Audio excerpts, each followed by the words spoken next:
ഹരേ കൃഷ്ണ. ഭഗവാൻ പറയുന്നു, ആയിരക്കണക്കിന് മനുഷ്യർക്കിടയിൽ ഒരാൾ സിദ്ധിക്ക് വേണ്ടി പ്രവർത്തിക്കുന്നു. ഇതിൽ തന്നെ ഒരാൾക്ക് മാത്രമാണ് എന്നെയും എൻ്റെ തത്വത്തെയും അറിയാൻ കഴിയുക. അല്ലയോ ധനഞ്ജയ, എന്നിൽ നിന്ന് അഥവാ എന്നെക്കാളും ശ്രേഷ്ഠമായി വേറെ ഒന്നും തന്നെയില്ല. ഒരു ചരടിൽ മണികൾ കോർത്തിട്ടിരിക്കുന്നത് പോലെ സർവചരാചരങ്ങളും ഞാനുമായി ബന്ധപ്പെട്ടിരിക്കുന്നു.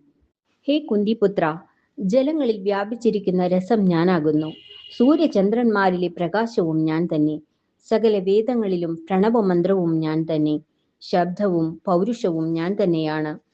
ഭൂമിയിലെ ഗന്ധവും അഗ്നിയിലെ തേജസ്സും സർവജീവജാലങ്ങളിലെ ജീവനും തപസ്സുകളിലെ തപസ്സും ഞാനാകുന്നു.